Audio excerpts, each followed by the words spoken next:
You're on. Does anyone know what it feels like inside to be 100% Italian? Do you guys know? Do you have any idea? Let me tell you what it feels like. Here's exactly what it feels like. What it feels like is every morning when you wake up, there's a soundtrack going on in your head. Every morning. Dreary day, same soundtrack. Sunny day, same soundtrack. Cold day, warm day, always the same thing. And that's how you know in your loins if you're Italian. And the soundtrack that an Italian hears in his head every day sounds like this. As soon as you awaken, here's what you hear.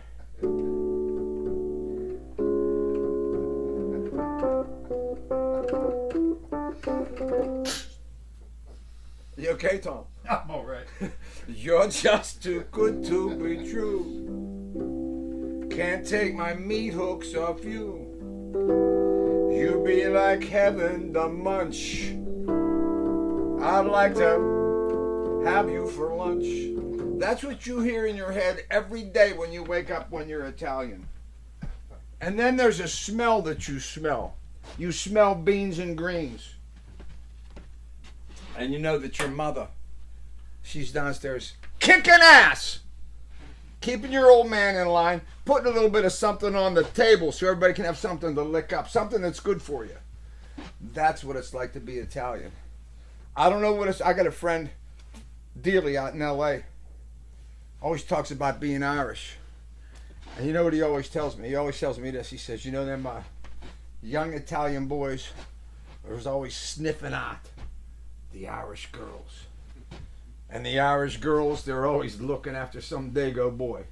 And he said it's like the yin and the yang of life. And I couldn't argue with him. I thought, yeah. It couldn't make much more sense than that. It's, you know, it's basically that simple. Hey, welcome to the Norman Nardini show. I happen to be a good friend of Norman's. And let me tell you this, I never liked that little son of a bitch. He got a big mouth, he's a show off, he thinks he's a somebody. He's always putting on a show, jumping around like a little monkey. I never liked him, but I always had to respect him. You know why?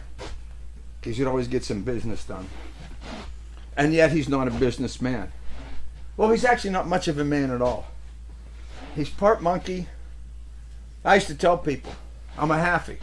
Half man, half dog, half monkey, half mule. And they'd say, well, that's a lot of halves. I'd say, no, that's a lot of person. That's a lot of man. Oh! Da, da, da. And I love, you know, that. How whopped out is that part? Let's just do that part. You know, every time I walk into a room, I think it should sound like this.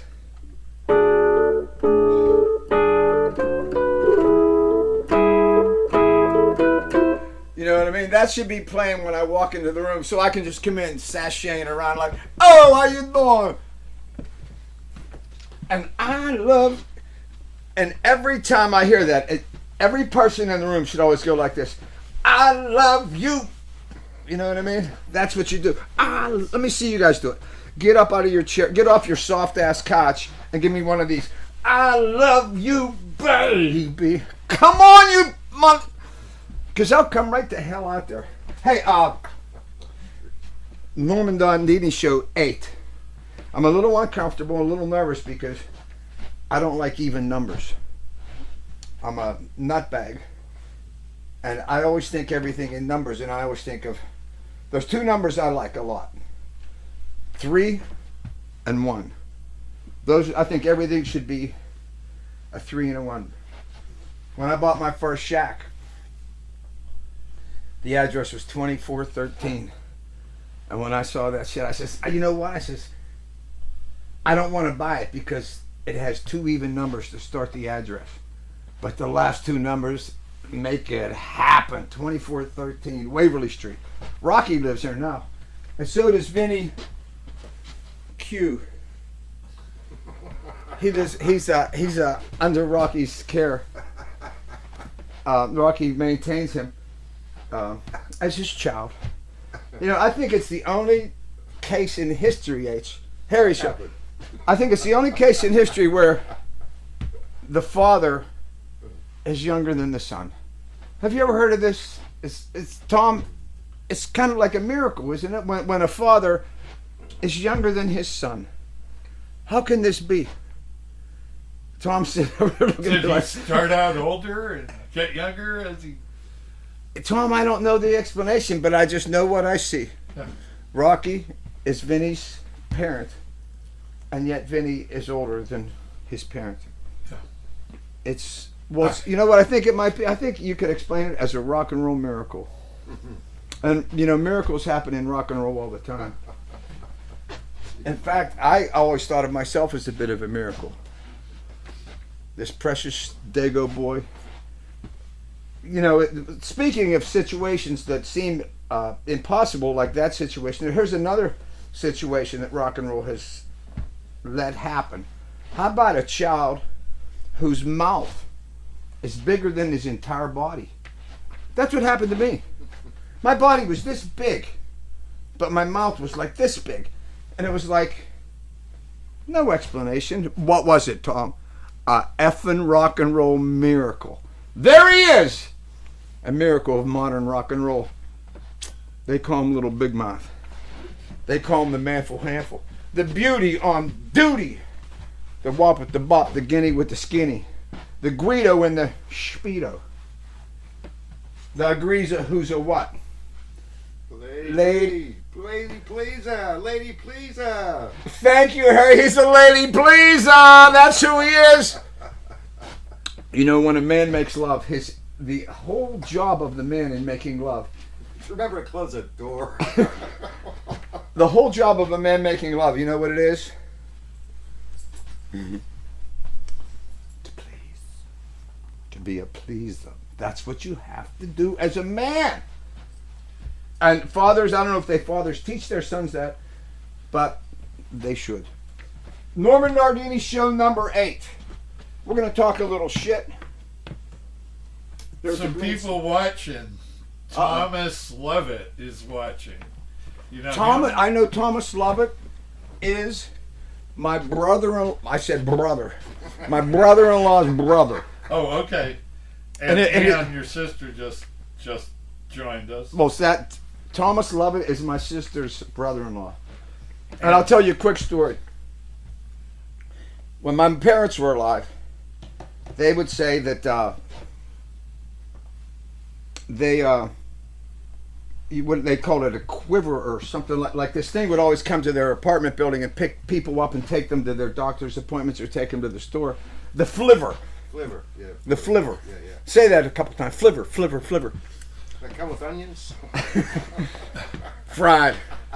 But they would take the flivver, and the guy that ran the flivver would always say that he knew someone that knew them, and his name was Tom. And my parents would always say, I don't know who's Tom, but we don't know who you're talking about. And he would say, well, he's related to you guys, Tom. And then they finally figured out that Thomas Levitt, was actually his, I guess, God-given name was Thomas, but his real name on the street is Porky. Oh, yeah. So that's Porky. So my parents knew him as Porky. Tom. I didn't know his name was Tom. Nobody knew his name was Tom, except in the straight world. But Porky is Thomas Levitt, and he's just a good guy. He loves to cook shit that's hot.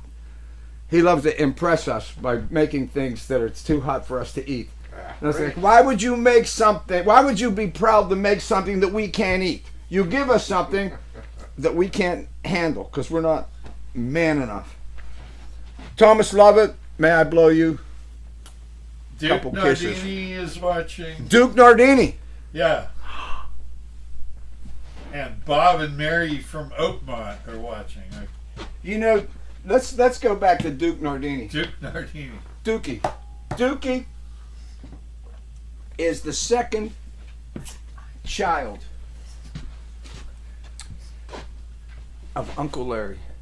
And the younger brother of Larry Nardini. So in other words, he knew greatness as a child. He was so over. His father and his older brother were both two of the most remarkably, beautifully insane people that ever lived. Two of my idols in life. You know, who's your idols? You know, I love me some Van Morrison. I actually love me some Steve Earle. I've been loving on this songwriter that nobody knows about, a guy named Paul Thorne.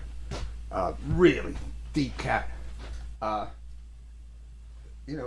Roberto Duran, Rocky Marciano, Bruno Sammartino, Roberto Clemente, Webby, Mike effin' Webster, all heroes of mine. But in that hero club, I need to put my Uncle Larry and my cousin Larry, because both men, their brilliance and their personas entered the room before they did. About 10 minutes before Uncle Larry would get there, the room would start to fibrillate. The air in the room would start swirling. And people would be looking around like, you could see them like pulling up their collars, because Larry was coming. And his son Larry was so fantastic. One of the most high-level bullshitters. Everything, let me say this. If anyone out there watching would want to put me in a club of high-level bullshitters, let me say I'd be honored. But I also have to say, if I'm in that club, my Uncle Larry and my cousin Larry are executives of the highest order in that particular club, because they both delivered some of the most high-level bullshit that ever was offered. My old man, who was fantastic, knew that his little brother was my Uncle Larry, and he knew that Larry had greatness inside him. And so I'm saying hello to Dookie Nardini. I think he lives in Arabona, which is right beside Arizona. Did you ever hear of Arabona? I just made that up. I got a flash of brilliance. I said flash. And who'd you say was coming in from Oakmont? Bob and Mary from Oakmont. Anyway. Bob and Mary. Bob and Mary from Oakmont. I think Mary Kiefer. I wonder if those are a couple of folks that we've met over the past few years that used to come to the Starlight. And when we used to play them, I hate to say it, it sounds like I'm trying to high class you. And believe me, I'm not. When we used to play them dates at the Oakmont Yacht Club. Oh, yeah. Tom, we've delivered dates to the Oakmont Yacht Club. That's probably. I think they would come and see us at the Oakmont Yacht Club. And they actually brought me a coffee mug that made fun of Pennsyltucky. And I think that's who those folks are. Yeah. Real nice people. And I don't know what the hell they'd be doing coming around to see guys like us. Because you know what? We're no goddamn good. We're no good from the start. I was waiting for someone to disagree with me. I didn't get it. Well, I'm gonna have to tough my way through this shit. Yeah, man. Crickets. Yeah, that's what Danny used to say. Whenever I had the Tigers, we were packing his joint. I mean, packing it. They were standing out in the parking lots. And then years went by, and then all of a sudden we weren't as in style as we were. And then there was these younger cats coming in, cover guys, playing like heavy music in the 80s, cover guys, and all dressing up and shit. I want to smack the shit out of all them little pricks. And then Danny would talk about, last night time you played here in my parking lot, crickets! I heard crickets! I was like, yeah, how about the money you made for the 5 years before that, you little... Danny and Linda. Yeah. Both gone. Both fantastically unique people. That's the thing about Tom, Harry, you guys know this. Doing this shit. One thing you do when you play rock and roll you meet some really cool people. That's right. It never ends. I was just thinking of one guy now. We used to play down in West Virginia, and the first time there was this club owner, and his name was Bo. And when he talked, Bo didn't know. you couldn't understand a word he said. And he would say like this, "I know I ain't doing it. I'm sleep over my wife sleep not fall." And I'm like, put your teeth in my, Jesus Christ. I didn't understand a word he said. But I couldn't take my eyes off him. I'm like all over him, like, God damn, I love him. I need a translator. And I speak West Virginia pretty good, and you guys know why. Mm-hmm. My old lady, she's hillbilly. She's a gentle soul, not like me. Not like me. A gentle saint is what she is. She is a saint. I told you guys, the Old Lady Hall of Fame called the house a couple of weeks ago. And they said, it's Kathy Murray home. Tom, and I was like, well, she's not here right now. Do you ever leave a message? And there was a man on the phone. He says, yeah, this is the Old Lady Hall of Fame calling. We've got some information, and we'd like to interview Kathy because we think she's a candidate for straight up induction into the Old Lady Hall of Fame. I says, well, it's fantastic. And he says, who are you? I says, I'm her old man, Norman. And he says, well, you're the reason she's going in. And I says, well, don't you think you'd like to meet me? And he didn't think that was funny. But yeah, I know a couple guys whose old ladies are candidates. One of them is my buddy Bob. In fact, his real name is Loser Bob. And he's been having a few health struggles lately. And his old lady, sainthood, Pam, taking care of his ass and dealing with his, what's the word? I can't even find the word. He don't like nobody. In other words, we've all met people like that don't like anybody. My buddy Loser Bob is like that. Me and him are friends, but he doesn't like me. Do you know what I mean? It's just like he can't. He's not capable of liking anyone.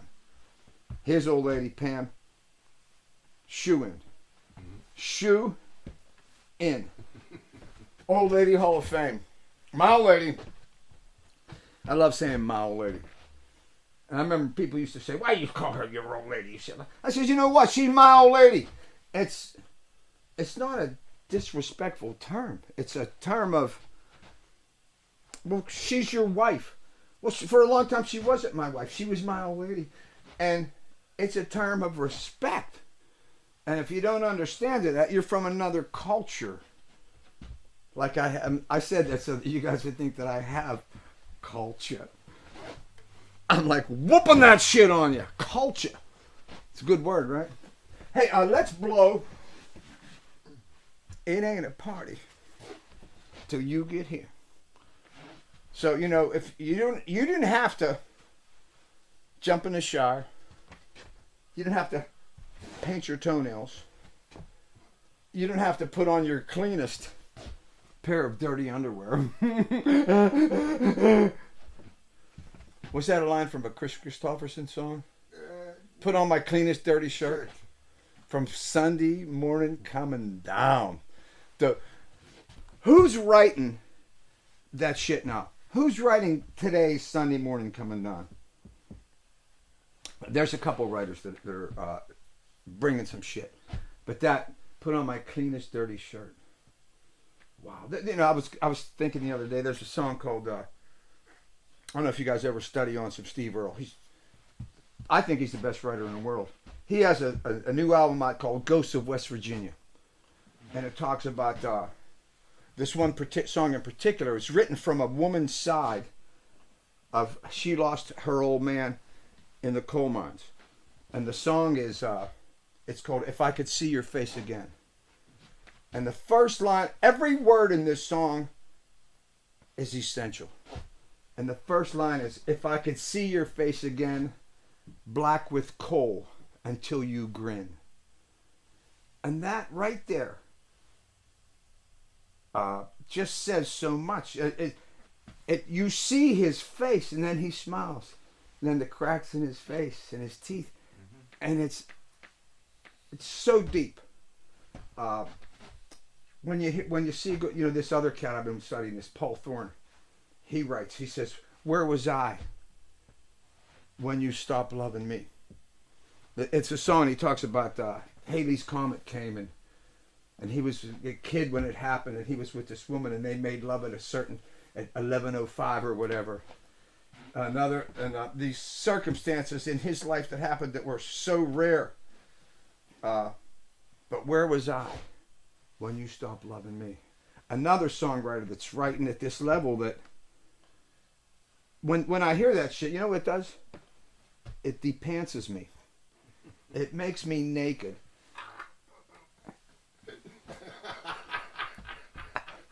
Sometimes you say shit that ain't supposed to be funny, and you're really going for like depth and seriousness, and then someone comes up behind you and pulls your pants down. That's what just happened to me. Hey, let's do It Ain't a Party Till You Get Here. What'd I tell you? You ain't got to paint your toenails. You ain't going to put on some clean underwear. All you got to do is take a look at this. And every time you look at me, you know what I think you need to hear?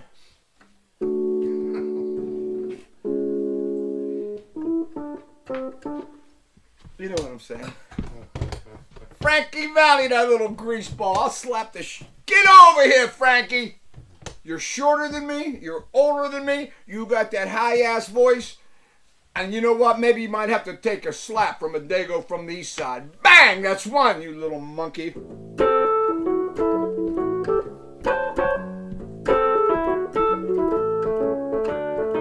Joints jumping, pimps and hoes, but there's something missing till you show. It ain't a party till you get here. When you arrive, everybody get turned up. Joint come alive. You make my blue disappear. It ain't a party till you get here. Lights are low, bands playing, dressed to kill, people swing. But it ain't a party till you get here. When you arrive, everybody get turned up. The joint come alive. You make my blues disappear. It ain't a party till you get here. It ain't a party till you get here.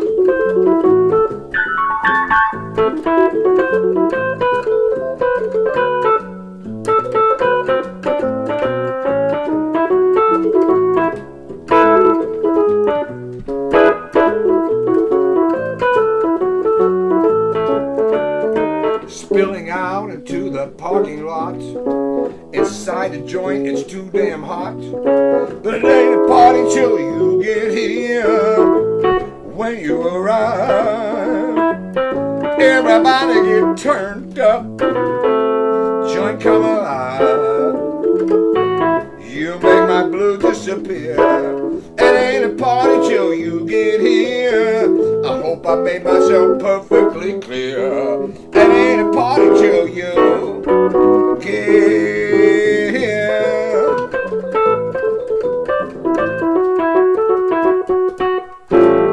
When you get here, well, it ain't a party till you get here.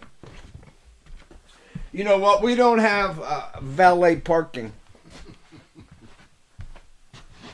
We don't have someone to come and open the door to help you out of the car, out of the limo. Follow the limo. We don't have that. But you know what we do have? Hot soul. We reach out. Our loving hands. What's that? What? One insurance company? You're in good hands. Come on, man. Give me them. You're in good hands. I'll get that. I'm so glad to be here. I was showing Rochelle earlier a little bit about something I'm a little bit proud of. My friend Dan gave me this can. Old frothing slush. back in the day, Iron City Beer every Christmas, they would put out the product, Old Frothing Slosh. And all the old drunks, my people, would buy a case of it. And it was always just, and they would say, Tom, do you remember? The foam. The pale, stale ale with the foam on the bottom. Ah, you like that kind of talk? The pale, stale ale with the foam on the bottom, man, that's some good bullshit. That'll sell you a couple thousand cases, bang, in the snap of a finger. And that's the kind of shit I understand. And this right here, our shrine to the old days, to my father's generation. When the Steelers in the 70s were doing their part to make our city the city of champions, the person that, the people that did their commercials sponsored was Iron City Beer. I could have never imagined that one day that Iron City Beer wouldn't be the sponsor of Steeler games. And so overwhelmingly accepted is the drink that men drank. There wasn't all. Maybe a couple guys would order Miller High Life in that clear bottles. I mean, what the hell? But those guys, they were show-offs. They probably were wearing Madras underwear. You know what I'm saying? What? That's what they had on. They weren't having. It wasn't gutchies. How about the word gutchies? How great is the word gutchies? That's what. That's underwear in Pittsburgh. Gutchies. You wear your gutchies. Couldn't be more proud to be a person from this town. I couldn't be more proud than to hang here today with Harold, Tom, Rochelle, and you guys know me as the manful effing handful. And I want to slap you right on your shit can and send you back to your mama! I'm going to call Mr. Harry Bottoms up. I'm going to ask him to strap it on. Strap one. Now he's going to go behind. He's going to go behind the crowd. We have about 0 people in here, and they're dressed fantastically. They're all wearing cheap perfume. That's me. Harry's sashaying into his position. Slowly.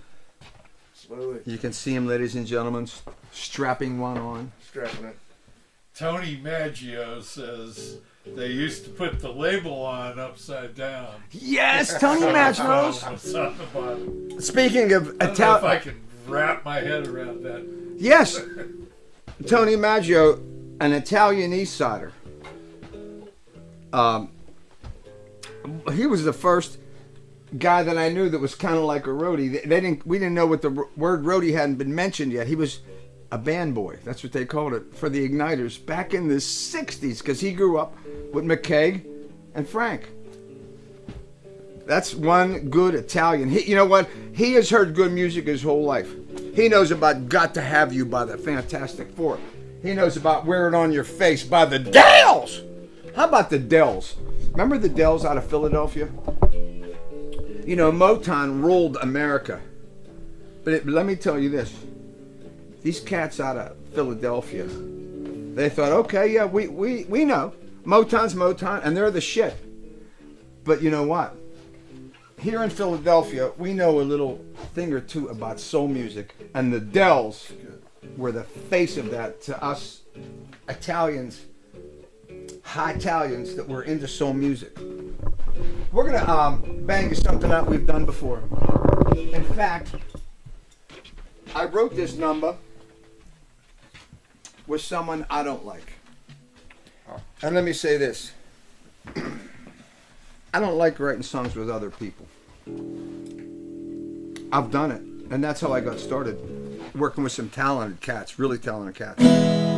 But as time went on, I figured out I don't like writing with other people, so I don't. But I wrote this song with someone you know. Yeah, I know. Mm-hmm. Do you know who I know? Yes, I know. You know who I'm talking about? Yes, I do. Mm-hmm. Gentleman by the name of Whitey Clyde Cooper. I don't like writing songs with other people. Mm-hmm. Especially him. And I don't like him. I don't. I might love him, but that doesn't mean I like him. We wrote this song together. It's a thing called Just Like a Woman. And I could change the title to Dressed Like a Woman and scare myself. But I'd have to put on my lion suit to do that. And I'm not going to put my lion suit on anytime soon.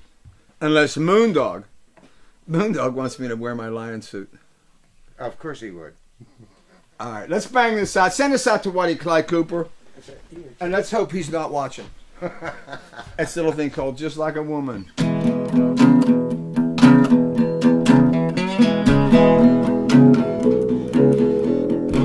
Now when I took you out on the town, I didn't mean to bring you down, 'cause I was just trying to show you a real good time.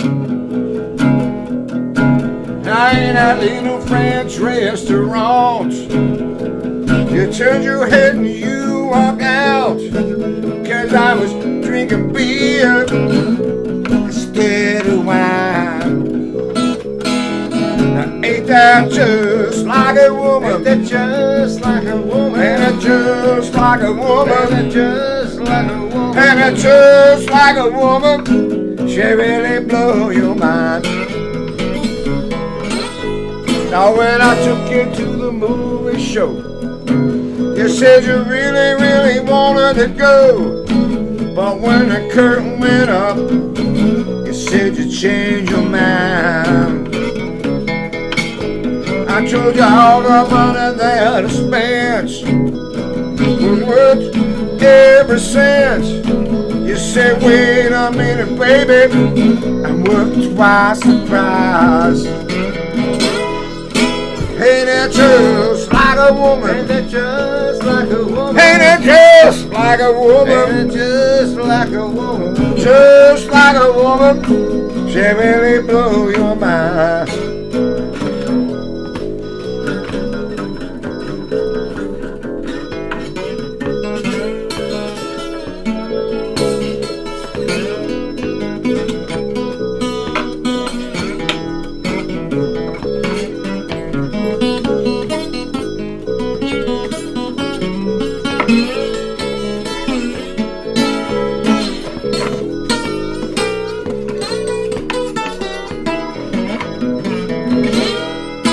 Well, I couldn't believe my eyes when I tried to apologize.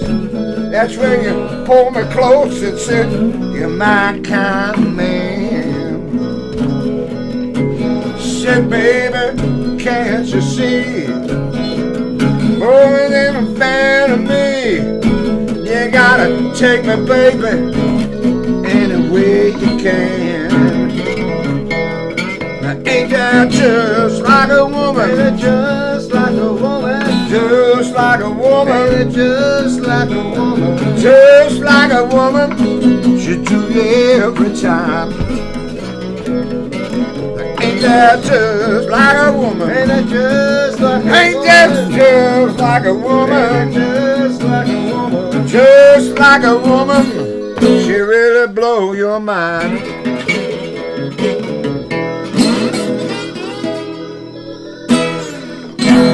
Thank you, Tom. She really blow your mind. I love that thing, to blow your mind.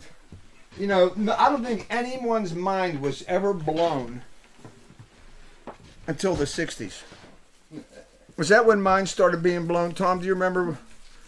That's when mine was. No mind was ever blown in the 1950s. Because they didn't blow minds then. It didn't start till the 60s. And when I say 60s, I like to put a CH in there. 60s. Shtick. You know, when you put that shevin, when you put those CHs in some of those words, you know what you're doing? You're taking that word and you're adding a little something I like to call character. I'm wondering if there's anyone in America doing a show like we're doing here that is based strictly on bullshit. Is there anyone that has the stones in their panties to stand up and talk shit for a couple hours? Any of you sons of bitches, you know, you sing, you write songs, you have a little fan club, you put out some... But do you have the balls in your pants to stand up and be somebody? Tell me! Show me what you got in your shorts. Be somebody. One microphone. And a bunch of man meat. That's what we're selling. And we don't care anymore. We're just sticking it right. We're just whooping it on you. No one has ever had their mind blown until the 1960s. You know, there's a lot of things that we just happen on our show that I like to call them, Harry, revelations. We have just revelated that thought. Revelator. And now it rings throughout the world. The revelation of the thought.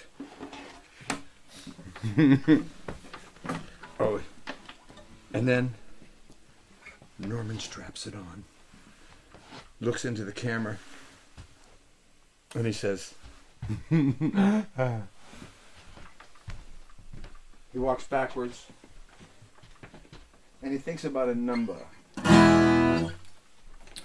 This number we've done, did a couple months ago, a little thing called Playing in a Rock and Roll Band. And we'd like to send it out to any young bucks. I want to send it out to 14 to 18-year-olds. Wow. Now, that are up in their bedroom and that have the smarts to turn off their devices. You know, them devices, all the other chillins have them, and they all, they boop, bing, and boom, boom, boom. You know, that ain't where it is. You know where it is? In your heart, and how you spend your time, and who you become, and how you are a person. When you're doing that, you're not being what you can be. So when you limit, I know you got to do it nowadays to be in the world, but to limit it is an intelligent thing to do, especially if you want to learn how to carry yourself as an entity of manfulness. I said an entity of manfulness. That's a mouthful. I just revelated again. You did. I've revelated! It's all over the floor now. Look at it. The floor. Hey, let's bang out that Playing in a Rock and Roll Band and send that out to any kids out there today that dream about getting away from the life that they're living. You know, I mean, we're in this pandemic now, locked down for over a year. So the desire and the dreams that these kids are having about sticking their thumbs out and thumbing to California or to New York City or to Memphis, Tennessee. A lot of these people, they go to Nashville now. It's where all the beautiful young people go. And to me, that's a good idea to stay out of there. Go someplace where the spirit's free, where you can drop the hammer and swing it to and fro. Everybody's laughing. Have I revelated once again? Have I touched a bone? To and fro, baby. To and fro. I think I've touched a bone. Is that the tempo you want? To and fro tempo. How you doing? Hey, Hit me!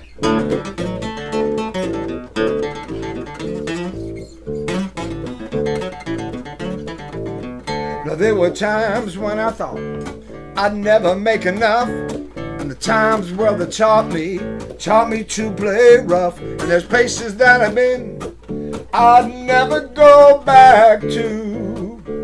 You know why? why is that? 'Cause there's things that I've done I never own up to. Now there's songs that are sung should have never been wrote.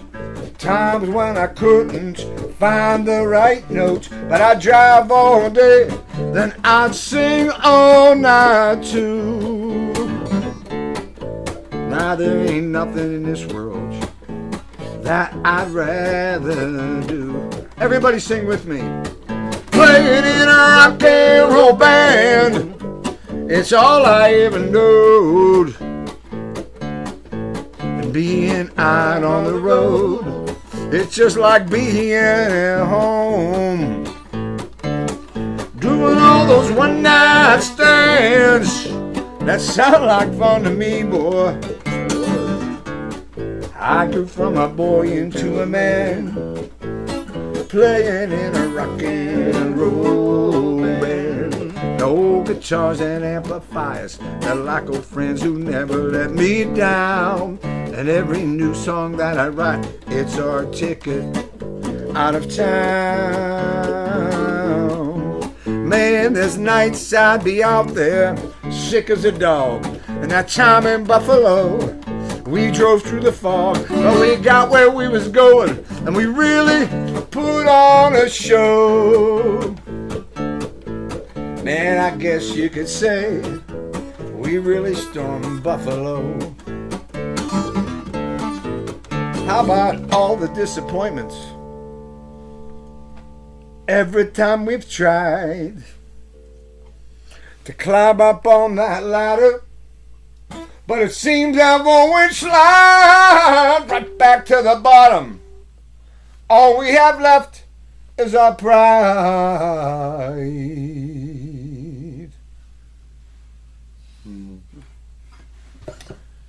That just made us stronger, 'cause there's this burning inside. And playing in a rock and roll band, it's all I ever knowed. Being out on the road, it's just like being at home. Doing all those one night stands, oh, that sound like fun to me, boy. I grew from a boy into a man, playing in a rock and roll band. I grew from a boy into a man, playing in a rock and roll band. Come on, folks, let's give these guys a hand for playing in a rock and roll band. How you doing? Oh! All you little monkeys out there that want to get in a band, get it going, man. Strap one on. Trick your friends into doing it with you. Lead them down the road to hell. Do them a favor. Say to them, hey, little buddy, join the living. You know, when Harry was 18 years old, him and his little Dago buddy, who was shorter than me, they got on the corner of the small town, trailer park town they lived in. They stuck at their thumbs. They thumbed to Pittsburgh, and he never went home. It was only supposed to be for the weekend. It was only supposed to be for the weekend. Me, 50 years ago. I stuck out my thumb. I tried to go to San Francisco. I got thrown in jail in Cowtown, Ohio. Because that's what you did. That's who we were. We were chasing the monkey. We were 18 years old, and hey, it was a different world, and I know that. Yep. But we didn't have this where we could, we didn't, fingering and looking and picturing. We didn't have that shit. We had, if you wanted to see something, you had to go there. You had to stick out your thumb. That's just how we did. Let's do that. Let's do a song and send it out to all the crazy bitches in the world. Because you know what? I like every one of y'all. One time a guy says to me, what kind of girls do you like? I said, I like girls that like me. That's what I like. You like me, I like you. That was my requirement. I like women in general. I wasn't one of them snooters. Only the prettiest girls and only... Give me a F. I'll slap the shit out of some of you young guys. And I have over the years. I've slapped a few of these young cats. Of course, I was younger then, too. Just because they disgusted me with their snootfulness. To have their snoots in the air because they're too good to have fun with someone that doesn't fit their requirements. You know what I say to them guys? Get the hell up! I'll give you a boot right in your shit can. And I've done it. You ask around. People don't say nice things about me. And I'm thankful for that. We're going to whip a little song that all the crazy bitches like. You know, the crazier the bitches are, the more they like me. Okay, I'm bragging. I'm thinking I'm pretty cool when I'm saying shit like that. But this one, you know, speaking of crazy bitches, first time I played this, my sister was in the house. And she's going, that's me! That's me! Yeah. And I couldn't have been prouder of her to acknowledge that she knew. And no, there was no shame. There was no, oh, I'm hiding. No, it was like, no, that's me, because that's... She got the blood. She got the Nardini genes. She was not afraid to say. She crazy. She wasn't afraid to say it. She wanted everyone to know. And her daughters, the two of them, crazy. And yet, perfect. You know what I'm saying? Perfect. I used to have a buddy. He could never say the word perfect. He always said perfect. Ralphie Caminio. Oh, Ralphie. Who needs acknowledged? Redbeard. I can't tell that story. No. Don't doubt. You know, when you say no, I know you want it makes to. me want to. It's know, like when you say no, it's like I hear yes. Go ahead and tell it. Now I don't want to tell Let's it. see. Psychological. Come on, man. Psychological. You know, it's a full moon. You're on Monday. working me. It's a full moon on Monday, so I take no I think responsibility. we're getting the early waves Oh, from it. they now. get you every time. Harry has a relationship with the moon. Yeah. I never I got knew a anyone. vacation home up there. When we started working together, he started talking about the effing moon, where it was, and it's the summer moon and the what weird moons. Say some of the names of the moons. There's a couple that I like. Wolf moon. You like that one? How right? do you like that? The wolf moon. Yeah. What's that tell you? There's the worm moon. The worm. Worm. That would be me. They used to call me Worm in high school because I like to crawl in the dirt. Get over here, you prick! And your favorite, the harvest moon. How about my old man used to sing Barbershop Quartet? Shine on, harvest moon. And him and my Uncle Rip. They'd be drunk as they could be. Rip would make wine. How about, we used to know, Racetrack Mike's best friend, who they hated each other, but they were best friends. Sounds normal, right? He used to, I forget what I was talking about. But Rip, I had an Uncle Rip, and he was the first guy I ever saw play a guitar. May he burn in hell. I didn't mean that, Uncle Rip. Or Aunt Ida. That's his wife. Send this out to all the crazy bitches who we love dearly. All the crazy bitches that have an old man that needs his ass kicked on a regular basis, which is an audience. In fact, probably most audience. And I'd like to commend you on doing what you can to keep a-holes like me in line. And keep a guy like me humble and on the track that doesn't lead to total destruction in the next 5 minutes. You know, because that's where I was headed and where I'm still headed. And I try to blend. How's it working for you? I think everybody's laughing at me. No. And now, and this makes me happy.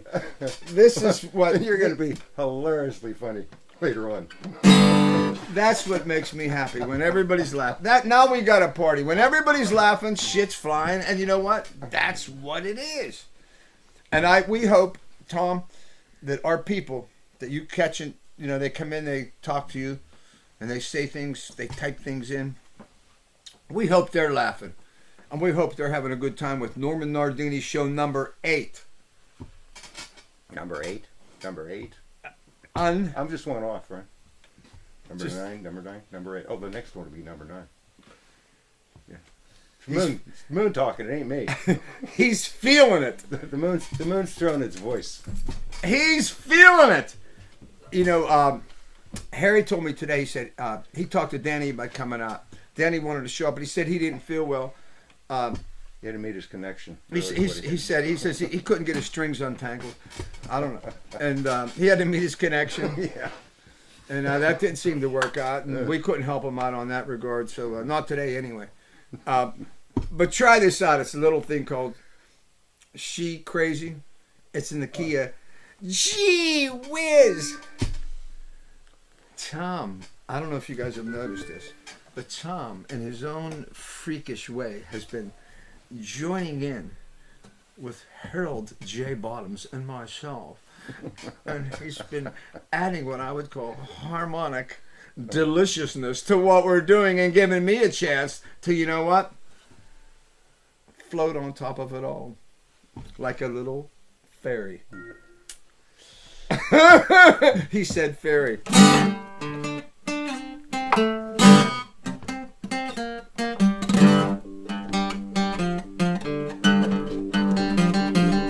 She don't like nobody.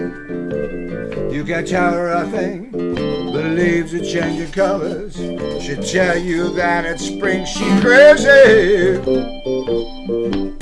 Tell you 1 and 1 is 3. She crazy as can be. The same kind of crazy as me.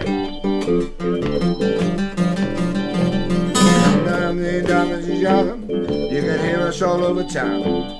When we make up in the bedroom, I'm picking up what she's putting down. She crazy, like a monkey in a tree. She crazy as can be, the same kind of crazy as me. Sing it with me. Well, she crazy, keep me up all night. Crazy, but that's alright.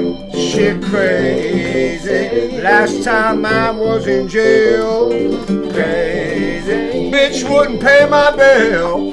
She crazy as can be, the same kind of crazy as me. I'm gonna lick it up.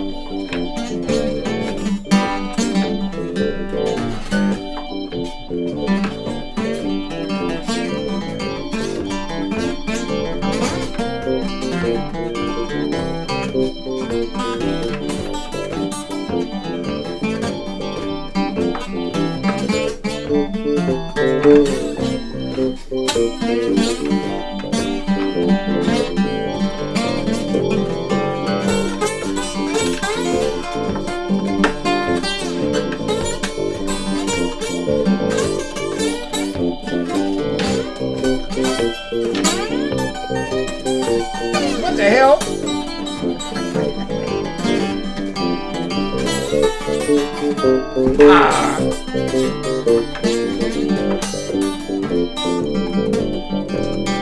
Sometimes we fight with each other. You can hear us all over town.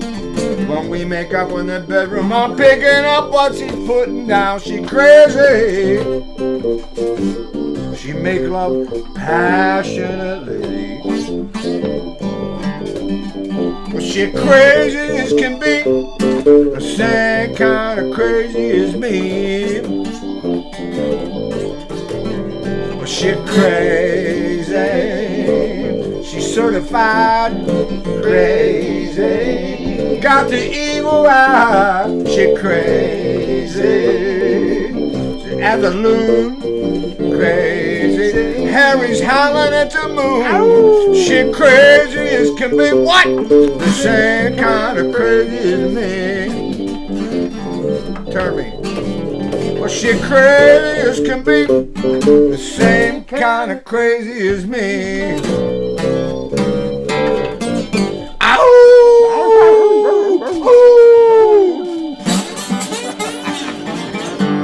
Hey, well. How you like that? Like Oh, yeah. I want a milk bone all of a sudden. Ain't he something? Milk bone. Yeah. Howling at the moon. Hey, he just said the word bone.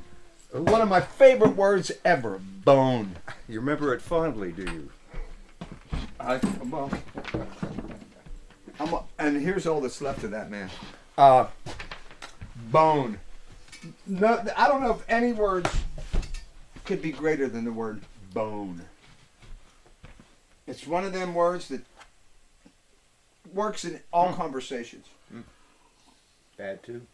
The. Another one, stone. Another great word, stone and bone. Both of those words, anytime you can use them in mixed adult company, do it. Because it's going to point the conversation in a direction that could work for you. Especially if you have a dark side. May 30th. Yes. Today's in April, right? Sometime in April. Wow. What a great song title, Sometime in April. Remember that song by Three Dog? I've got pieces of April. I always thought that was a little too much. Great band, but May 30th, all this.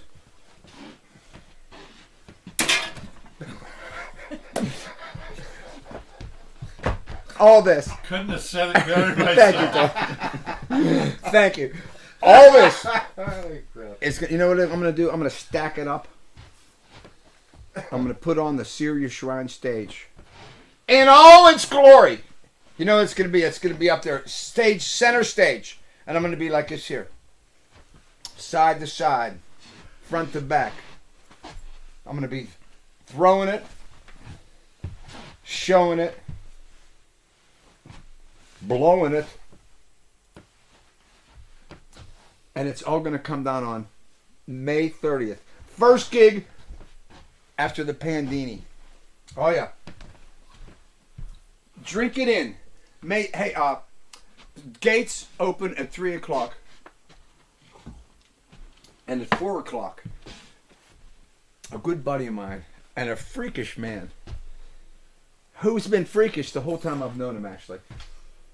His name is Shades. His street name is Shades. I think on paper, his name is Eric Shades Polans. But on the street, it's just Shades. He's opening the show. He's coming out and doing a solo performance by himself, strapping one on, singing some crazy shit. And the thing about Shades that I like, and one reason I wanted him on this show, he's a nutbag. You know what I'm saying? He's a spirit of life. There's no way that Shades can fit in with regular people. And which is getting more and more rare to find. These personalities, you know, like people, why do you act like that? That people say to me, because I was born like this, because of Uncle Larry, because of Cousin Larry, because of my father, because of my grandfather Elpidio on my mother's side. I didn't have a choice in acting like this. And when you meet Shades and when you watch Shades on stage, you know the same thing is true for him. He didn't have he couldn't be normal. He can't fit in. He can't not say great stupid shit. He just has to do it because it's in his what? Blood. I was gonna say genes, but really it's the same shit. I mean, so Shades is gonna open the show and he's just gonna crush. And then, you know what it's gonna be? There was a record out by Major Lance years ago. Remember what it was called? Monkey Time, baby. It's going to be Monkey Time. Set the monkey loose. Yeah, I mean, does anybody remember Monkey Time? I don't know how it goes. And this probably isn't it, but I'm just gonna mess. Wait a minute. Tony Maggio would remember this record. Oh yeah. There's a place right around town whenever you're ready. Monkey Time is by Major Lance, which is also the name of a porn star. I caught that. Did I say that? Did I once again find brilliance in everyday conversation? Well, let me just for a minute embrace myself. You put that on for a reason. Let me embrace myself for saying what I just said, because that might have been the greatest line I've ever come off spur of the moment. Let me just do this. Oh, Norman, I found you to be such a wonderfully wonderful, wonderful almost man. Major Lance, come on, get the hell out of here! I did put it on for a reason. Boom, ba-dum, ba-dum, boom, boom.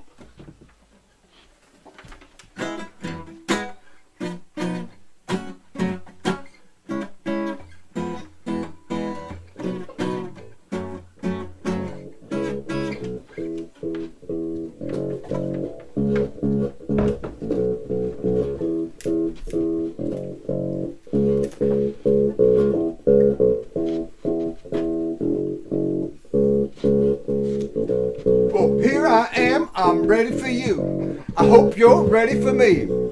They call me the lover boy, and you can plainly see, 'cause I'm big and bad and mighty slick. Hey, who hit you with that ugly stick? I said, howdy, sir. Howdy, ma'am. I had all the turkey I could stand, so I went upstairs and got a drink. Now that's when I begin to think, ain't nobody bad like me, so I'm giving you to the count of 3 to go out west in Santa Fe where all the cowboys drink champagne. I said, Kaya, yippee, yippee, yay, yippee, yay. Watch out, Jack. Get out of my way. I want to be your lover. Get over here. I want to be your lover, boy. I'm going to get weird with you. I want to slobber on you.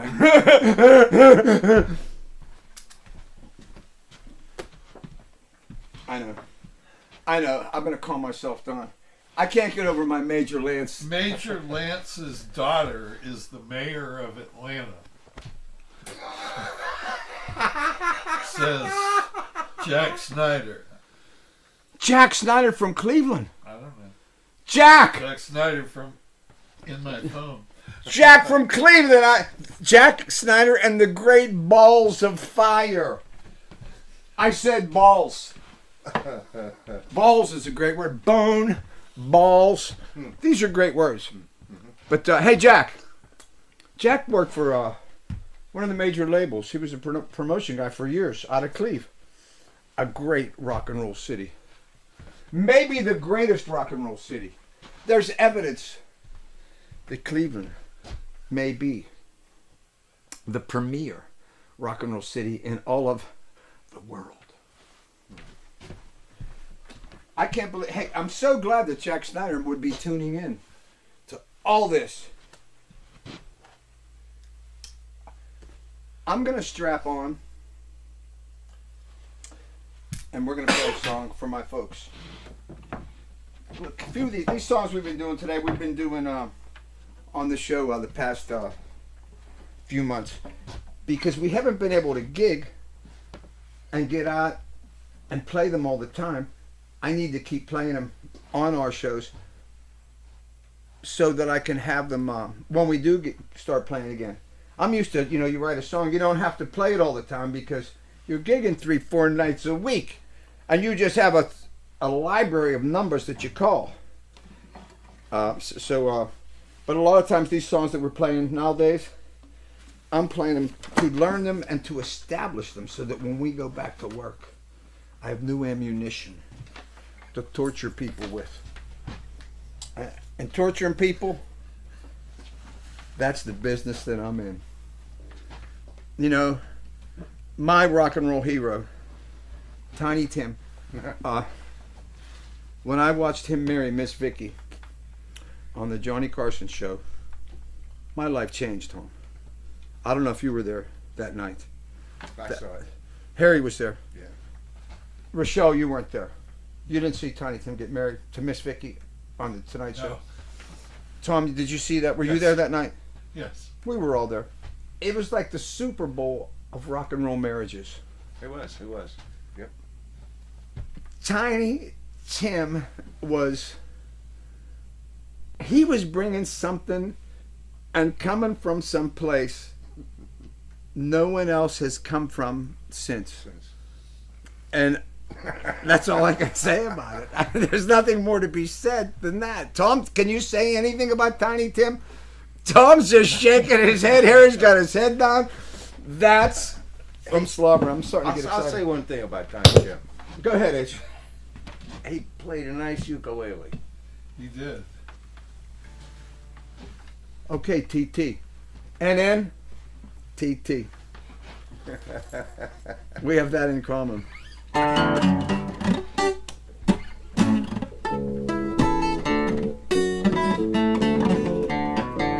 I can hear the music play.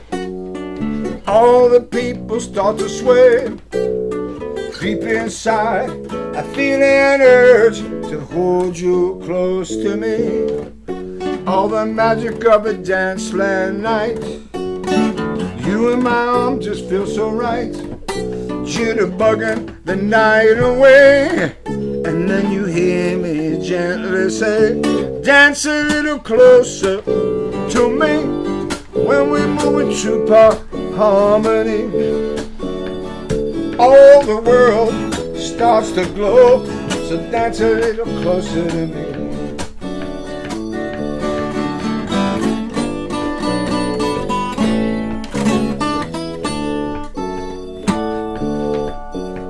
The sound of laughter fills the air.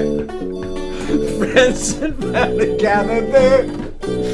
I look around a crowded room and you're the only one I see. And I knew the words we said that night were gonna stand the test of time. Together when we're old and gray. From when we hear those wedding bells play. Dance a little closer to me. When we move into harmony, all the world starts to glow. So dance a little closer to me. We danced when the rain was falling. We danced when the blues came calling. Closer and closer yet. And we ain't through dancing yet. Now all our children grown and gone. But you and I, we're not alone. And looking back through all these years, you're still the only one I see. Now I know it must have been a sight on that magic danceland night, jitterbugging the night away. I still hear the music play. Dance a little closer to me when we move into harmony. All the world starts to glow. So dance a little closer to me. Dance a little closer to me with the rhythm and we are the melody. High and low, fast and slow. So dance a little closer, dance a little closer, dance a little closer to me. To Art and Nori. Kennywood Danceland, 1930s and 1940s. All them Italians out there dancing, swing dancing, baby. Them girls wearing them long dresses, but when they danced, their dresses would flare up. And you know what them guys would do? Their tongues would hang out. They're Italian men. Are you kidding me? Jesus. sometimes I get frustrated just with how shit is. Ladies and gentlemen, I'm the manful handful. I come on strong, and girls, I stay on long. I ain't no one pump thump. Believe it. Oh! Hey, we're gathered together here at Eastside Sound on Monongahela Avenue. You know, one of the reasons I wrote that song, Monongahela, was because I just like that word. I mean, we got the Monongahela River, so I mean, there's real reason there, but the word Monongahela, everybody always says, how do you spell it? Monongahela. I love spelling it for people, and no one ever realizes how simple it is to spell. Yes, Tom. Oh, did you? I think he was just scratching his nipple. I thought he was like giving me I thought he was like a baseball coach giving me a sign, tell me to bunt. How you doing, you prick? You know, doing this shit, this gives my life meaning. I know it might seem underwhelming to you, but to me it's the opposite of underwhelming. To me, it's my chance to pour out my gutsies and be who I need to be. And you know what? In 50 years, my sister's kids' will be watching this, and they'll use it as an excuse for their bad behavior. And that makes it all effing worth it. Are you kidding me? They're kids in our family. You know they're going to have bad behavior, and you're going to love them through it all, because that's what we do. That's how we do. Jack Snyder, Tony Madge, a couple of guys watching. Boy, it makes me happy to know that I ain't seen Jack Snyder in years. I saw Tony Madge about a year ago. No, I saw him less than that. But since we've been pandemied, you know who I recently got in touch with was Tom Permy, who's a pro roadie out of Cleveland. Cleveland, Youngstown, I was saying earlier, is where the best roadies in the world are grown and manufactured. That's where they manufacture them. They tool them out. There's a little factory there somewhere between Cleveland and Youngstown where they take these regular children and they send them to the roadie factory. And then these kids, they teach them how to run real low whenever somebody breaks a wire. You know, if you know a roadie's from Cleveland, if he comes on stage like this, you know he's from Pittsburgh if he comes on like this. That's pro. You see what I'm saying? Sons. That was a good one too, wasn't it? That's true. And that's why we do this shit, because we discovered gems of bullshit that live forever. Do you guys that are watching tonight ever look at yourselves naked? Do you ever stand in front of the mirror and sashay around and parade? You ever do that? I do it all the time. There's this light that my old lady has in the bedroom. It stays on all the time. I don't know why. She just has it there. And sometimes I'll just, when no one's home, I'll just go in the bedroom, take off all my clothes, and I'll just stand in front of the mirror and I'll just start going, oh, where you? How you doing? Bang, swinging it. And, you know, I do that for about maybe 20 minutes. And it feels great. At the end of it, I'm slobbering, I'm sweating, and I'll bring up something, I'll play some music while I'm doing it, you know, so that I have something to put the rhythm to. And it cleanses me. So if you guys are home, and I know everybody in the pandemic is struggling for ways to find something to elevate, because you can't get out, you can't socialize, you can't get out and rub against some strangers, you can't get out with some people you don't know and lie to them. There's none of that shit that you can do.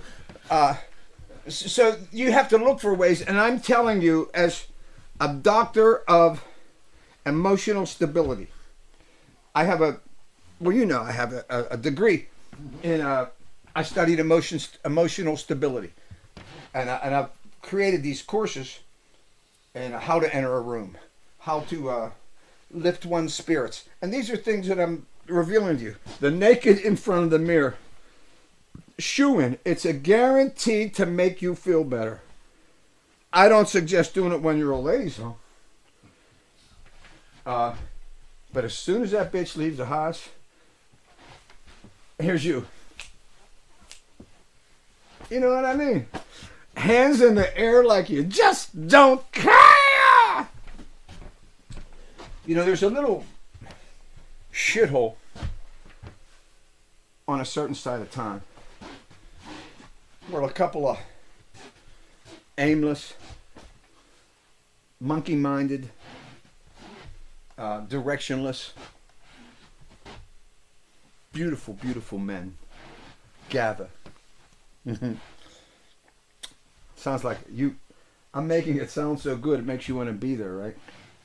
They gather and they do the things that men do when there's no pressure on them. What do men do when there's no pressure on them? They smoke reefer. What do men do when there's no pressure on them? They drink. What do men do when there's no pressure on them? Tell lies. Can't talk for drinking too much. I just must Float up into the air because there's no pressure holding them down. Did you hear what Tom said? Let me make clear what Tom just said. Tom said they float up in the air because there's no pressure holding them down. Tom, you just painted a picture that our people need to see that picture, see themselves in that position where they're lifting up into the air because there's no pressure holding them down. And that's what this, once again, we're talking about lifting spirits. And that's what we want to do here. You know, I've seen some other guys doing these types of shows, and but I'm not sure any of these other guys are into the psyche of the individual that might be watching. And how can we trick you into finding more happiness into your sorry ass life? How can we trick you into being somebody without even knowing it's happening? These are the things that we try to do here at the Norman Nardini Show. It's not, and you know what else we try to do? What? Make that shit look easy. Like we ain't even trying. You think we ain't trying? We are. NN is going to do a song called HH. I've always felt totally attracted to anything that has like NN. Like my friend out of Cleveland, Ohio. Jack knows him. Mike Miller. When we talk, it's MM. NN. Do you know what I mean? I relate to these people that have the gift. It's not much of a gift, I admit. But I'm looking for reasons to lift the Gucci's. We're going to play Harry's Hideaway. We're going to send it out to our friend Dale, who's a stone nutbag and always has been. I met him in 1969. Oh, 1969. I was so goddamn tight. So pretty. So light on my feet. So You had to kiss yourself. I had to kiss myself. I was all those things, and yet I didn't know it. At the age of 19, I hated myself. I had no self-respect whatsoever. I never thought that I could ever have a greatness of life. I didn't see that for me. I didn't think it was possible that someone like me could soar with the eagle, could float because there's no pressure holding them down. And yet I've come to float on almost a daily basis.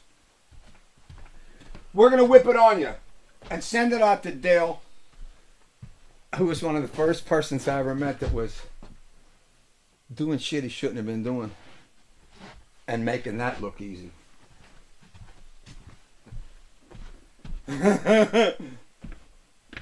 See what you guys think of this number. A little thing called Harry's Hideaway. Oh, I know it well. Oh, I live her. What?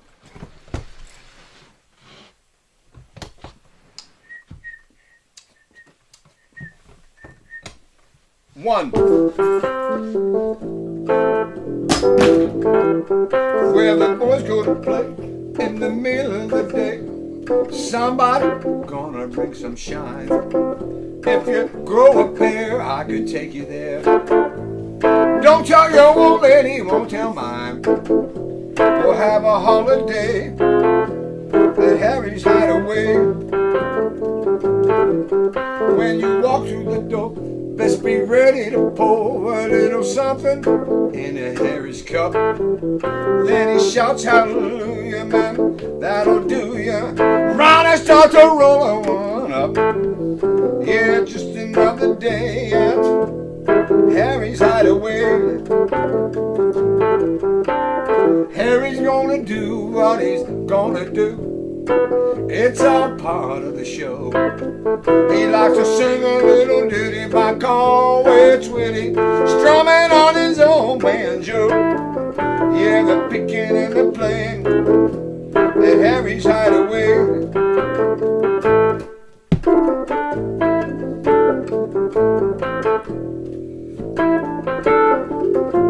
Ow.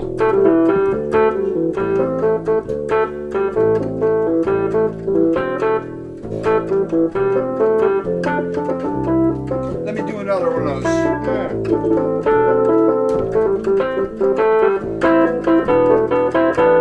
Yo, Harry! Harry's down.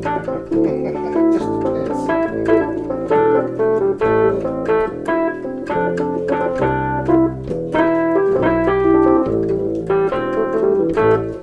At the Hideaway, everybody got a story to tell. At the Hideaway, have a cold one and a rolled one. Sit for a spell where the boys hang out. Sometimes they scream and shout, chillin' with some old rock and roll. I heard Harry said a deal, man, cover your trail before them young bucks find a way home. Yeah, there'll come another day. Boys, they're gonna play, chase their blues away at Harry's Hideaway.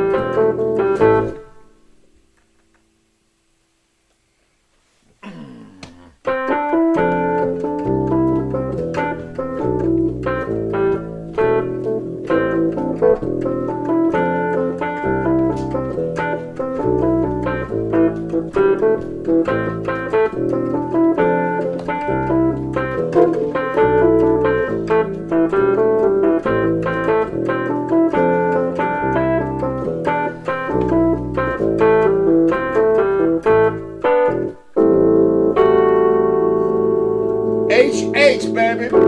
Harry's Hideaway. It's off the beaten path. A joint you can't pass is what it is. A joint you can't pass up. A joint you can't pass. How great is that? That line definitely sounds like it was created in West Virginia. How much do I love the state of West Virginia? You know, when I watch the Waltons, which I do every day, I always think of the state of West Virginia. Up on the Walton's Mountain. Ain't nothing like being on a mountain. I remember one time me and the old lady, we had Jackie, our old dog. Jackie was the only pit bull ever that wore eye makeup. Every morning he'd get up and look in his mirror and he'd put his eye makeup on. It's fantastic. And we were up on the mountain with Jack. And I could let him off the leash, which you couldn't really do around anybody. But we're up on this flat part, like a flat part of the top of the mountain. And we're walking, and then there's like this high brush. And as we're walking towards it, out of the high brush, some birds flew out of the high brush. And when that happened, Jackie ran into the high brush to see what was up with all these birds. And we couldn't see him. We lost him. And I'm going, Jackie boy! And then all of a sudden, like you know, a good ways away, I could see him. He was like this. He was jumping up in the brush so that we could see his made up face. And he'd give us this giant smile. And it was like, there he is in all his glory. At top of a mountain with two of the people he loved the most. It was, God damn it, it was special. Love that shit. You know, when you love your beasts, it's a love that it's hard to describe. When you love somebody that loves you with everything they have. You know, we got this goddamn chihuahua now. It every morning when it comes down the stairs, it looks at me like, dude, you're here. How cool. Let's have a great day. It's a, you know, it's a her, and her name's Lucy. Lucy, I call her Lucy. But she gives me this look of stone cold love. Like there's nobody I want to be with more than you. There's no one that I want to share these moments with. When I go out and take my first crap in the morning, you're there with me every day. We share that. And we do. It's part of the routine of the simplicity of a term that my buddy Loser Bob has said for 30 years. The dullness of life. As we get older, and I know for me, as I've gotten much older, the simplicity of the dullness of life becomes a comfort. That doesn't mean you still don't need to break rules and do shit you shouldn't be doing. But there's a certain comfort in those dullnesses, that taking the dog out first thing in the morning, taking the dog out before the end of the day. When you lay down and the cat comes and lays with you. When I sleep every night, this male cat we got, it sleeps right beside my face. Every night. Wants to be beside my face. Then he like puts his face in my face like this. And rubs his furry ass face on my old Dago face. Did I mention that May 30th?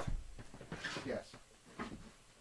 You know, I had the greatest, speaking of great thoughts, I had the greatest thought this week. And my thought was this. For someone with low self-esteem, I think a whole lot of myself. You know what I'm saying? And you're asking right now, how can this be? I can explain a lot of shit to you. And I can explain some shit that I don't even know what I'm talking about to you. But I can explain that thought right there. For someone with low self-esteem, I do think a lot of myself. And I don't know how that works out or how you balance that out. But I'm just glad to be here to say shit like that to you. We're going to do some numbers.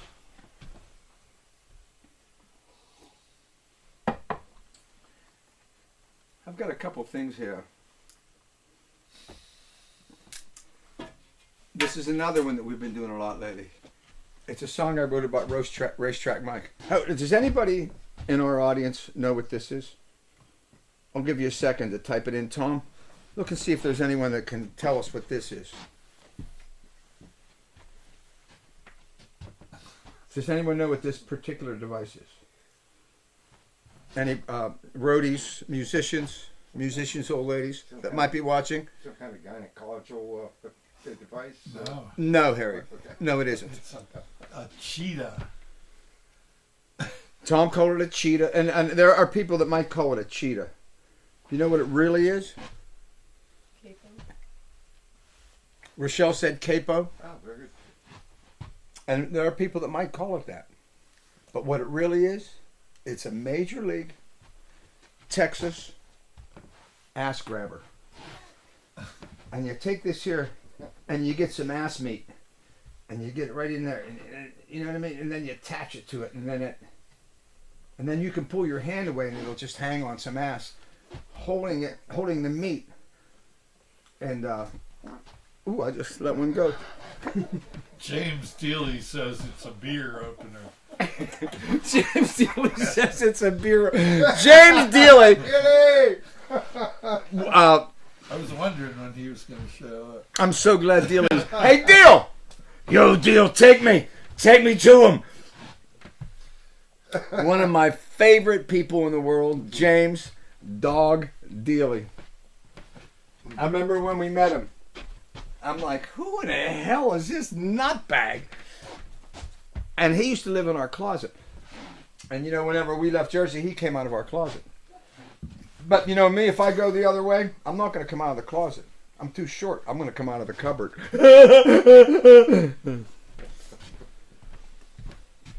Funny shit, right? Dealing knew Racetrack Mike. Hey, Oh yeah, he did.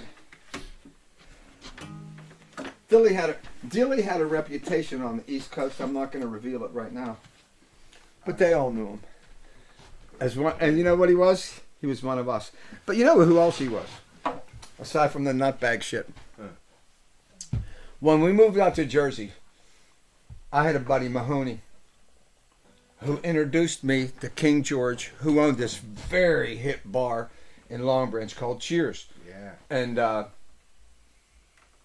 And George, King George we called him, who owned Cheers, had a couple apartments up above the bar, and he rented us one of the apartments so we could live there, because I was trying to see if I could establish more of a base in Jersey. So we lived above the bar, and we played at the bar for rent and for... And he was just the best club owner. He would, you know, beer, no problem. Just the best of them all. And but when we had that apartment, we all had our own rooms, and we had a closet that was left that none of us used, because none of us hung clothes in a closet. We kept our clothes in them little plastic bags or a brown paper bag. You threw a couple of T-shirts in there, and that was life. And Dilly lived in our closet. But the problem, I could have lived in that closet. I should have, because I was short enough to fit. But that son of a bitch is like 6'2", 6'3". His feet hung out in the hall and would trip sons of bitches on their way to piss in the middle of the night. How many 6'2" Irish people you know? Not many. A lot. And you know what else? Dilly got some good looking sisters, and they're all tall. They're like tall Irish people. They soar above the crowd. There's nothing like how about a pretty tall girl, right? Jesus Christ.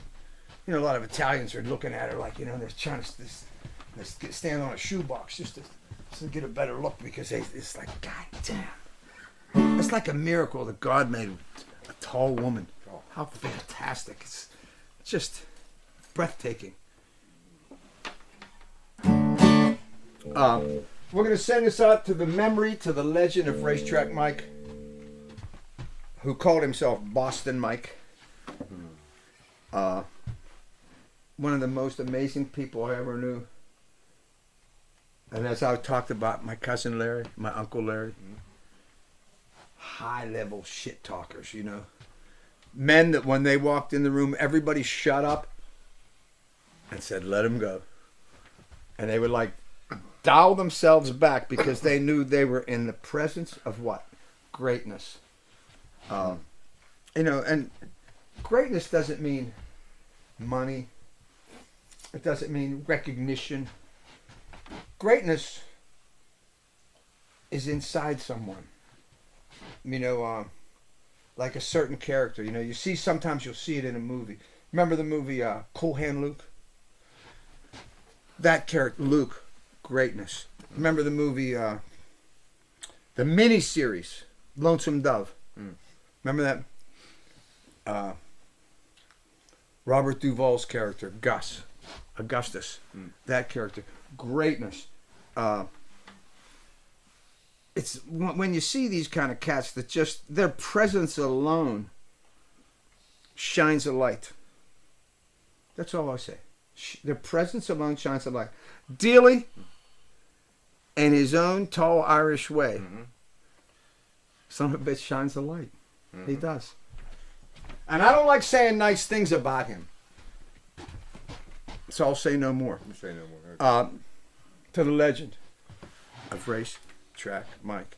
1, 2, 3, 4. What up?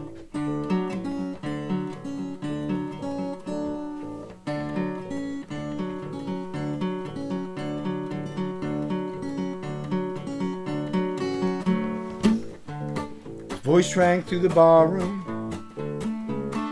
like an actor on a stage. He held us all captive with the things he'd say. Tall tales of Cleopatra and the Roman Empire.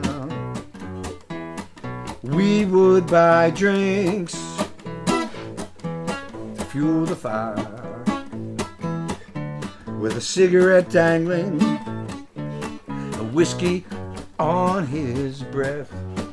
He'd be shouting about some Guinea joint where everything was red. Racetrack Mike was easy to like, but hard to get to know. He'd say, bums like me, gone with the breeze, just a one-car funeral.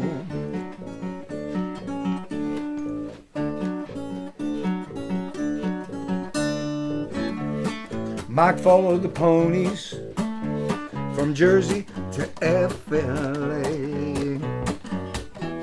And he could spot a sucker. There's one born every day. There's days he'd make a killing, but they were few and far. But he never had to spend a nickel when we was at the bar. 'Cause he'd talk about New Orleans. He'd say the place where jazz was born. Just drinking in a speakeasy, then in walks Lena Horne. Racetrack Mike was easy to like, but ain't nobody ever got close. He'd say, bums like me, gone with the breeze, just a one-car funeral. Everyone gives a thumbs up when he walks through the door. They don't make guys like him anymore. They talk about Sinatra and some money that he owed to a wise guy named Skinny. Then he'd say, how about one for the road? Now all that's left is legend. Racetrack bums still tell about this tall Mick from Beantown, conned his way out of hell. His voice rang through the heavens, and like an actor on a stage, he held the angels captive on his judgment day. Racetrack Mike was so easy to like, he just walked through heaven's door. Didn't seem to mind, he left no friends behind at a one-car funeral. A one-car funeral.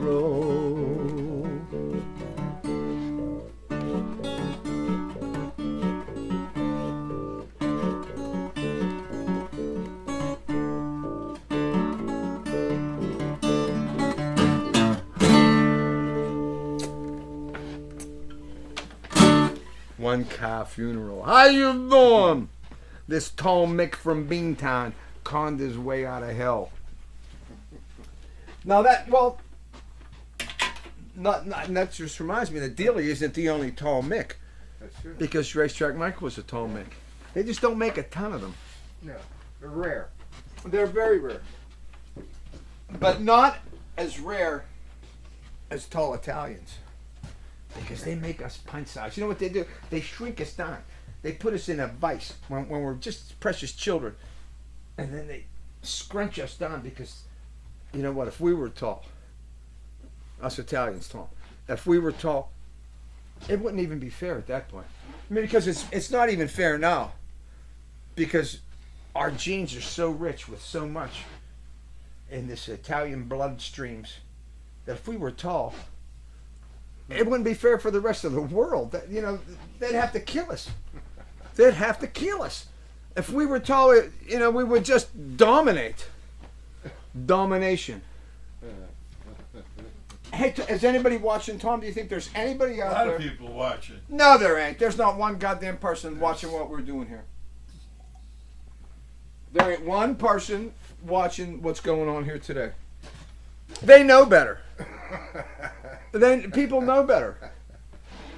They know not to watch what we do. They know that who we are and how we are is frowned upon by the corporate establishment. Society in general. Society. Harry says it.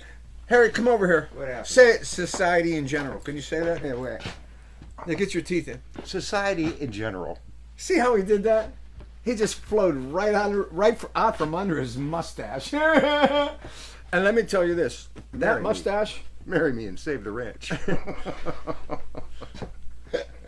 A line spoken only as a true cowboy sidekick could. You know, Harry told me, he says, you know, when I'm done with this shit running around with your dago ass, you know what he said? He says, I'm getting a job as a cowboy sidekick. He says, there's not many gigs like that left. And he says, you've trained me. He says, I'm built for that shit. And so this is as close as he can get to that gig. There's nobody watching us. There's 38 people watching us on Facebook. Looking at us. And there's, I don't know.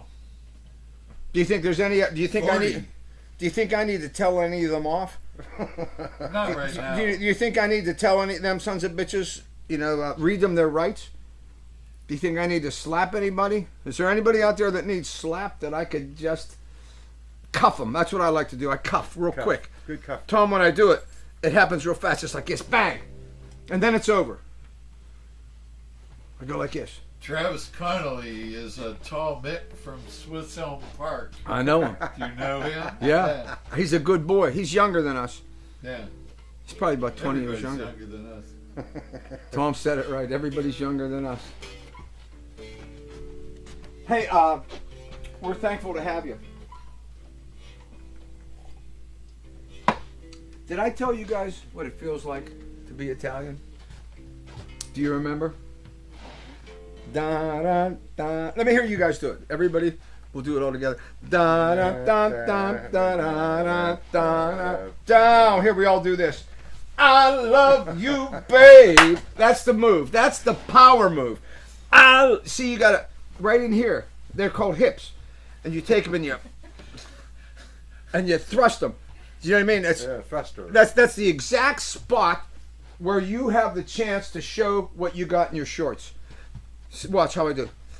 I love you, babe. Help do it with me. I love you, babe. So whopped up.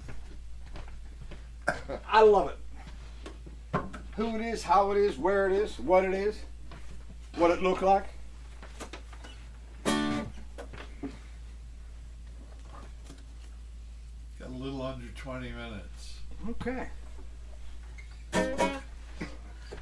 We do what we do when it rains. Hey, yesterday or the day before, I was cutting my effing grass, and that's not a euphemism for anything. And it started snowing. Snow fell as I was cutting my grass. And that moment I knew.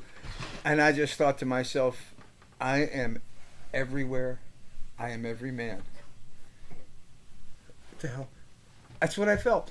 And I stopped for a moment in my front yard, and I just, like this, I went.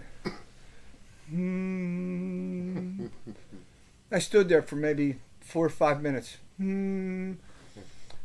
Drinking in Till the cops came, right?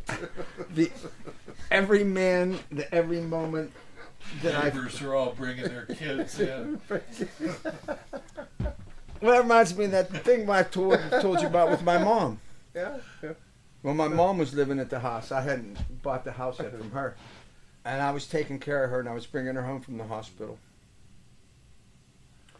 And it had sleeted and snowed, and it was a miserable day. And I never owned a car in my life. I always owned a van because I always had gigs. And so my mother's in the van, and I help her get out of the van, and then she says, to get to the house, it's like a very slight grade. And she says, put me on the ground. And I says, get the hell out of here. And she says, put me on the ground and get me into the house. I said, I'm not putting you on the ground. She says, put me on the ground right now. She says, then you drag me. And I says, why? She says, I don't want to fall. She says, if I'm already on the ground, I can't fall. And I says, I'll help you. I'll hold you. Put me on the ground. So I put her on the ground, and then she says, drag me to the house. This is true. And I says to her, I says, what do I tell? I says, what am I supposed to tell the neighbors if they see this? She goes like this, tell them I'm drunk. And that was so fantastic. I can hear her saying that. God, I think about And she came, tell them I'm drunk, mister. And that's how she'd talk. And it was like, That's great.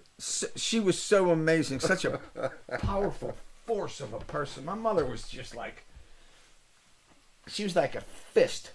She was just a hard, tough, very loving. Especially me. She loved me. Oh, damn, she loved me. What the hell song was I going to do? Did I say? I don't know.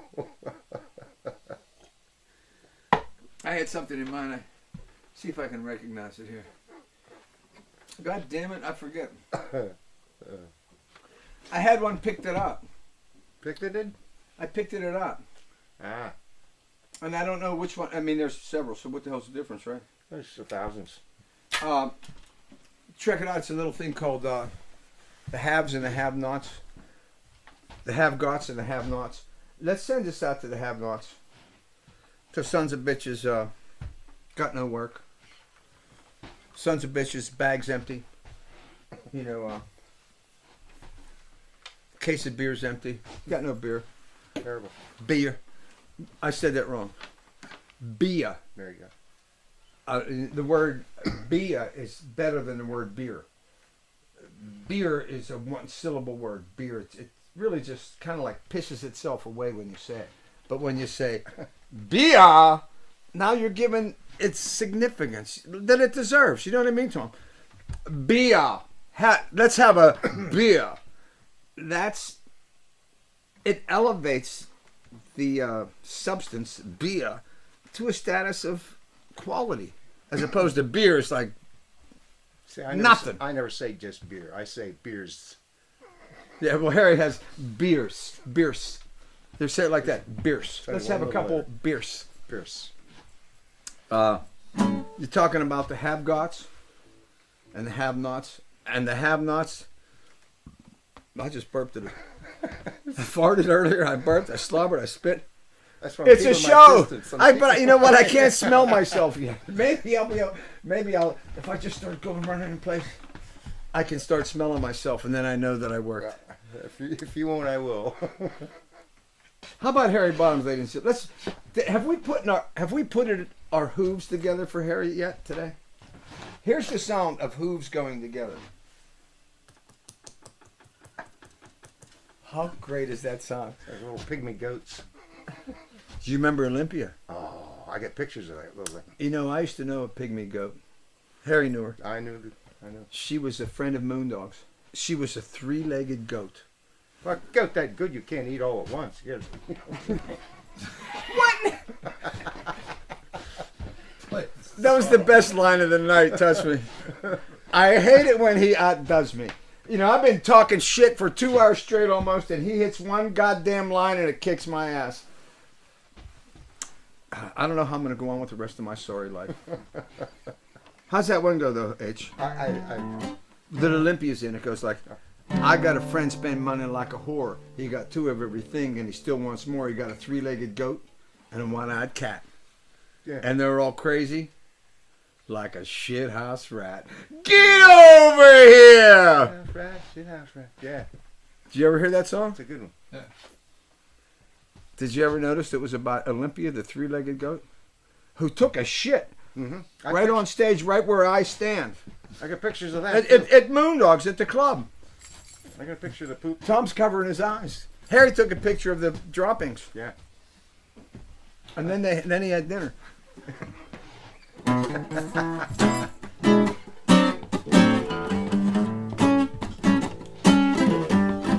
Some guys got it, some guy never will. Some guy scrape a nickel, some make it rain. $50 bill, and that's the way that it is. It's a little of a lot, and you all got the hairs, and you got the have-nots.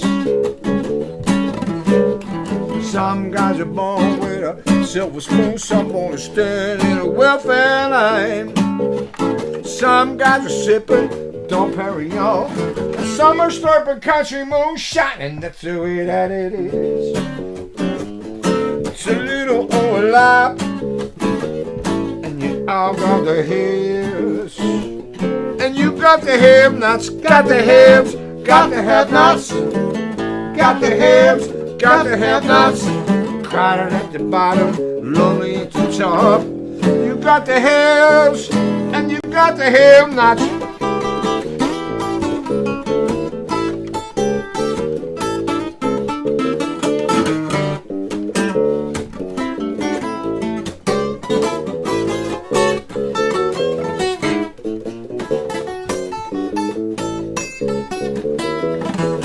There's a guy in a jet airliner slipping down to the Gulf Coast shore. Another guy slumping in the back of a jitney on his way to the liquor store, and that's the way that it is. It's a little overlap, and you all got the hips, and you got the have-nots. Y'all might have $1 million. Y'all might be down on your luck. Might have showed up here tonight in a Cadillac or a broke down pickup truck, and that's the way that it is. It's a little overlap, hey, and you all got the hips, and you got the have-nots, got the haves, got the have-nots, got the haves, got the have-nots. Crowded at the bottom, lonely at the top. You got the haves, and you got the have-nots.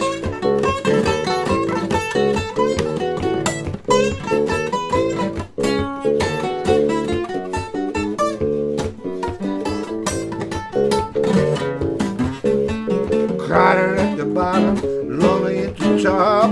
You got the haves, got the haves, got the haves, and you got the have-nots. Dirty zipper trick. How you doing? Talking about some type of haves and some type of have-nots. You know you like it. Just an old funky ass groove. That's one of the grooves that they used in the 60s a lot. I think that song was written because I was studying Robert Parker's Barefoot. I was studying Walk the Dog by Rufus Thomas. What a great name. Rufus Thomas. And his daughter Carla. But with the Rufus and Thomas together, it's so fantastic. No wonder he became an icon to rhythm and blues people for a minute. Remember Walking the Dog? Sure do. How many times did you do that in shitholes? A lot. Yeah, you're goddamn right you did. And who do you have to thank for it? Tom, answer me now. Rufus Thomas. Wait, I didn't hear you. Rufus Thomas. Rufus Thomas. I can't do it. Your face doesn't want to do it, does it? Hey, Tom, turn your face loose. Let me hear you go. Rufus. Turn your face loose. Unchain your face. Let your face. He can't let his face loose. My face is loose. My lips are loose too. I'm slobbering. I couldn't love doing this shit more. And let me say this. Any of you losers, sons of bitches, hunchers, munchers, late for lunchers, my favorite, panties in a bunchers, that are watching us today, or watch us on YouTube further on down the line. Let me say to you, thanks.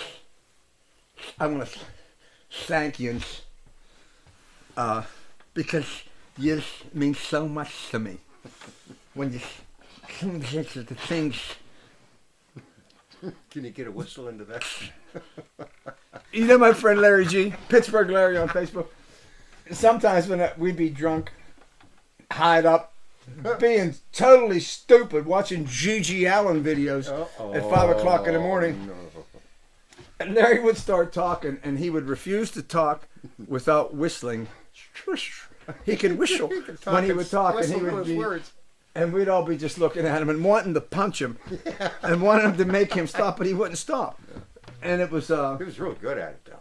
Oh yeah, He was real Germack good. is another one of those guys Real good. talking shit. He's, you know what he's been doing? Something really cool.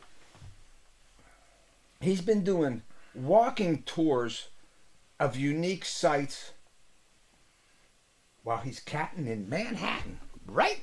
And what he does is he takes people around that come from the great flatlands of Ohio, Michigonians,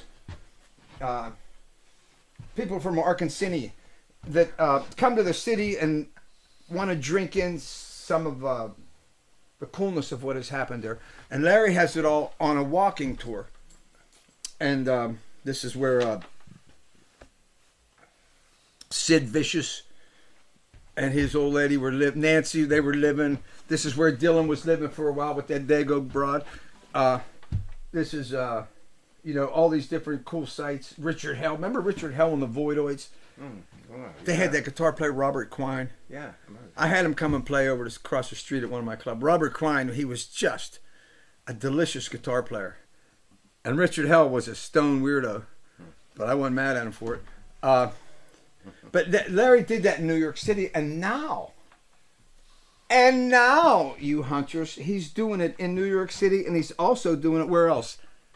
Woodstock. He's doing it in Woodstock. And he has a walking tour of Woodstock, and I don't know if you ever hung in Woodstock, New York. I had a few moments there. I got to cut at Todd Rundgren's studio in 1976 with Todd's engineer. McKeag was there. How about McKeag? That little prick. Big voice on him, big lips. I always call him sugar lips. And he gives me that look like he don't like me. But you know what? He never did. He never liked me. He's loved me all along. All right, you mother hunters.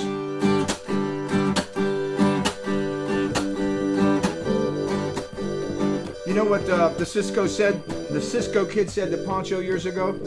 He said, "Hey, Poncho, I think we better went."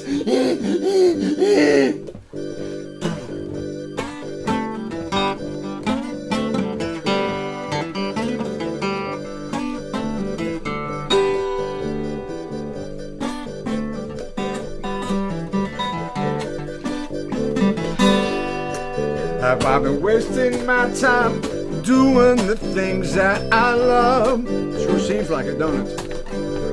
You only live once, but that's enough. I'll come over there. And you do all the things you want to do. You are the one. When it's over,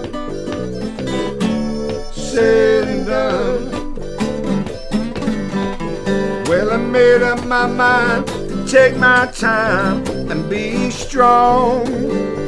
They say it only gets better, but better than what? Then you realize your fantasies have just begun. When it's over, said and done. When it's over,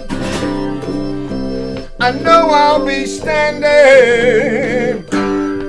When it's over, it's done.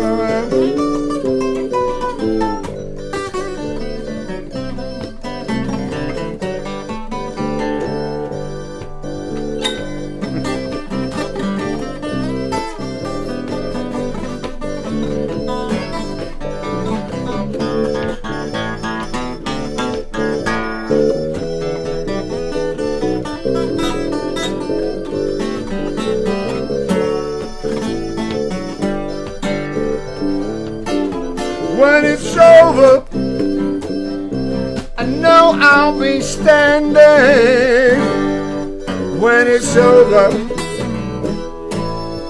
and it's done, a little older now, but still having fun. And there ain't much change since I first begun. Now I wouldn't trade a single day for 1,000,001. When it's over, said and done. When it's over, said and done. When it's over, said and done. Hold that chord, hold that chord, hold that chord. And now, ladies and gentlemen, as we sign off, one thing I want to do is I want to act like a bullfighter. I'm going like this.